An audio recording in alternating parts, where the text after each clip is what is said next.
Hola, ¿qué tal? Bienvenido al tercer vídeo de cosas que debes de saber antes de hacer una instalación de un sistema operativo. En esta ocasión te explicaré sobre las particiones que utilizan los diferentes sistemas operativos y también sobre los formatos en donde van montados los sistemas operativos, así como los formatos que pueden ser leídos y escritos por los mismos. Así que empecemos con el sistema operativo más conocido por la mayoría de usuarios, nada más y nada menos que Windows. Empecemos con un poco de historia. El sistema operativo Q2 fue el sistema operativo creado por Tim Patterson y tiempo después comercializado como 86.2, el cual no tuvo muchas ventas. Este sistema operativo fue comprado por Bill Gates por la cantidad de $50,000 en el año de 1981. Con todos los derechos de pertenencia, Bill Gates licenció el sistema operativo a IBM y en un principio se dio a conocer este sistema operativo como PC-2, que venía preinstalado en las computadoras de IBM. Cuando el sistema operativo ya era famoso, fue conocido como MS-2, orientado a vender también las licencias a otras compañías de computadoras y no solo a IBM. En marzo de 1983, IBM lanzó un ordenador equipado por primera vez con un disco duro. Imagínense, fue por primera vez que se utilizó un disco duro en MS-2, pero no con la capacidad de los discos de hoy en día, puesto a que solo eran unos cuantos megabytes. Y esta computadora integraba también la versión MS-2 2.0, utilizando el formato FAT para guardar los archivos.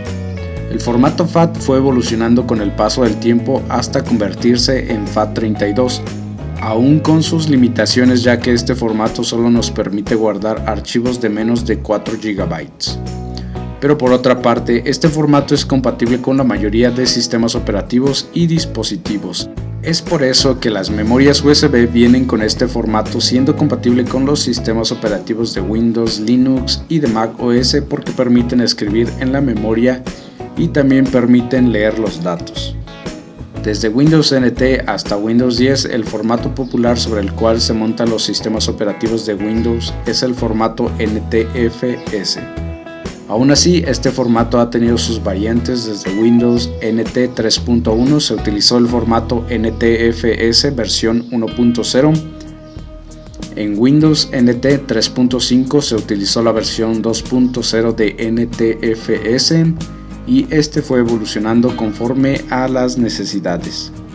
Desde la versión de NTFS 3.0, Windows 2000 ya soportaba el cifrado de archivos, los archivos dispersos, los puntos de análisis, y a la llegada de Windows XP en el 2001 la versión NTFS era la 3.1, ampliando la tabla maestra de MFT útil en la recuperación de archivos dañados.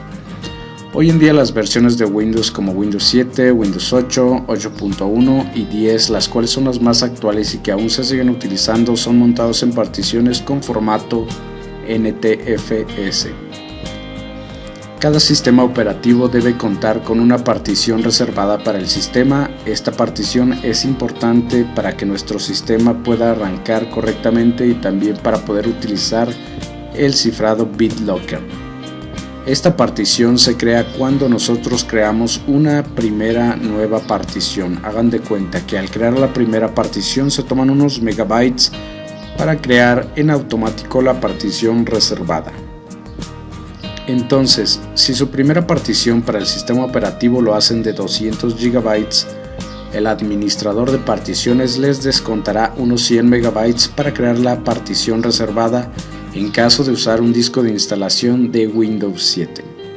En caso de usar Windows 8.1, les restará unos 300 megabytes aproximadamente para crear dicha partición reservada, y en el caso de Windows 10 será de 500 megabytes aproximadamente. Entonces, como resultado tendrán dos particiones, la reservada para el sistema y la partición en donde montarán el sistema operativo. Pero si quieren tener la partición de letra D aparte de la partición con letra C, entonces deberán seleccionar una cantidad menor de gigabytes del total de su disco. Como ejemplo, si su disco es de 300 GB, podrían dejar 150 GB para el sistema y el resto para la partición con letra D, en donde podrán guardar sus documentos o archivos importantes. Así que cuando hayamos creado la primera partición junto con la partición reservada para el sistema, lo único que tenemos que hacer es seleccionar el resto de gigabytes que nos quedan del disco, dar clic en nueva partición y en crear, a lo que después procederemos a dar formato a las particiones, tanto a la partición en donde estará la unidad C como a la unidad con letra D. Esto lo hacemos simplemente seleccionando la partición y dando clic en formatear.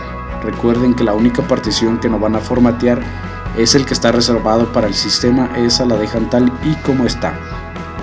Si un día llegan a eliminarlo, eso causará que también se elimine todo lo que tienen en su sistema operativo, el cual sería su primera partición. Al final notarán que las particiones se enumeran de la siguiente manera. La primera partición primaria es la reservada, por lo tanto será la partición número 1. La siguiente en donde estará su sistema operativo será la partición número 2 y la partición en donde estarán sus documentos será la partición número 3 en ese orden. Para poder seguir con la instalación del sistema operativo seleccionaremos la segunda partición y le daremos clic en siguiente y ahora solamente nos queda seguir las instrucciones del instalador. Los sistemas operativos actuales de Windows pueden leer y escribir en formatos como FAT16, FAT32, exFAT, NTFS, excepto formatos de Linux como ext2, ext3, ext4 o los formatos de Mac OS como APFS o Mac OS Plus. Ahora hablemos sobre los sistemas operativos de Linux. Fue en el año de 1991 cuando Linus Torvalds se propuso hacer un sistema operativo basado en el sistema Unix e inspirado por la versión Minix creado por un profesor llamado Andy. Fue a finales de agosto cuando obtuvo su primera versión. La versión de Linux era Linux 0.01. En octubre de 1991, Linus anunció su primera versión oficial, siendo el Linux 0.02. Esta versión ya podía ejecutar herramientas de GNU. Eso quiere decir que ya podía ejecutar herramientas de software libre. Con el paso del tiempo y con la ayuda de desarrolladores por todo el mundo, Linux y sus distribuciones han obtenido grandes mejoras. Hoy en día existen aproximadamente más de 400 proyectos que han surgido desde los inicios de Linux. Las distribuciones más antiguas son Debian, Red Hat, SUSE y hoy en día tenemos distribuciones casi independientes como Gentoo y Ubuntu. Es cierto que existen muchas distribuciones, pero estas son las principales. Y de ahí se han derivado más distribuciones. Como ejemplo, una de las distros que es bastante conocida es el sistema operativo Linux Mint. Esta distribución está basada en Ubuntu y es por eso que sus paquetes que se instalan en Linux Mint son las de Ubuntu. Los sistemas operativos de Linux utilizan un formato diferente para ser montados en un disco. Los formatos principales que tenemos son el ext2, ext3 y ext4. Así que cuando instalamos un sistema operativo vamos a tener que formatear una de las particiones con uno de estos formatos. En la actualidad el formato más utilizado en Linux es el ext4 con sus ventajas de ser más eficiente que ext2 y ext3. Este formato permite guardar ficheros de hasta 16 TB y es más rápido que los formatos anteriores. En Linux también tenemos una partición especial con un formato de swap. Esta partición con este formato es el área de intercambio. Esta partición es utilizada para ayudar a no saturar a la memoria RAM, es decir, que parte de los programas que se ejecutan en Linux se cargarán en esta partición.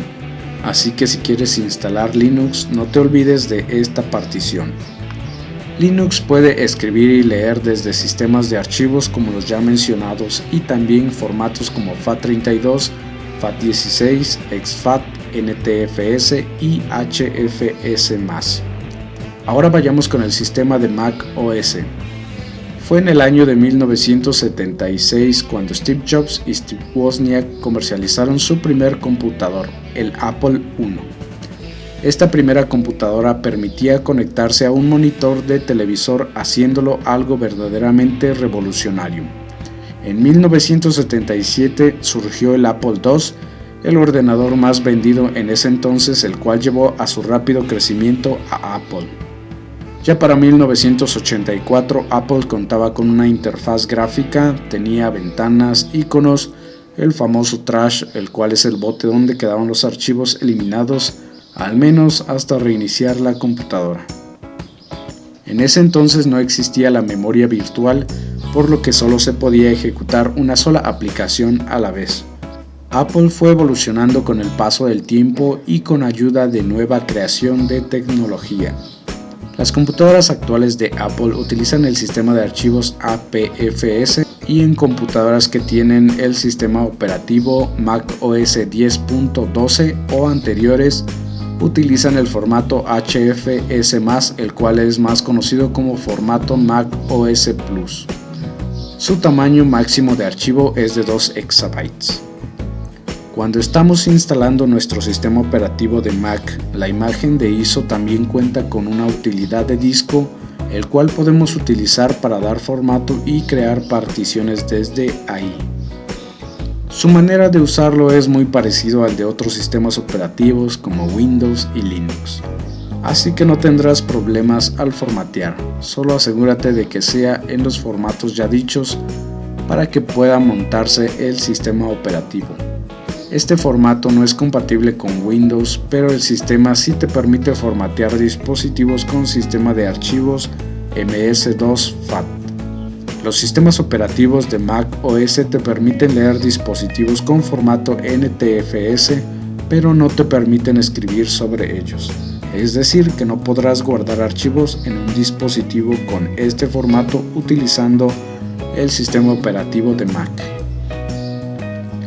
Ahora hablemos sobre cuál es el formato más compatible con estos tres sistemas operativos, ya sea que tengas un disco, una memoria USB o algún dispositivo al cual le quieras dar formato y que puedas utilizarlo en estos diferentes sistemas operativos, ya sea Windows, Linux o Mac.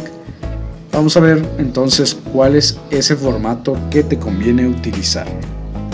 Uno de los formatos más antiguos es el formato FAT32 y este es compatible con estos tres sistemas operativos. Es por eso que las memorias USB que compramos hoy en día vienen con este formato, pero como ya dijimos antes, su limitación es que un archivo no puede ser de más de 4 GB. Pero si lo que te preocupa es eso, también hay una solución. El formato compatible en sistemas actuales de Windows, Linux y Mac OS es el formato exFAT y a diferencia del formato FAT32, sí podrás guardar archivos de más de 4 GB. Por ejemplo, supongamos que tienes una película que pesa más de 4 GB, si formateas antes tu memoria USB con este formato, podrás guardarlo sin problemas en la memoria y poder verla en cualquiera de estos sistemas operativos. Bueno, hasta aquí el tutorial, espero que te haya sido útil. Ya sabes que si es así, no olvides suscribirte al canal. Si tienes alguna pregunta, déjamelo en los comentarios. Nos vemos en el próximo video.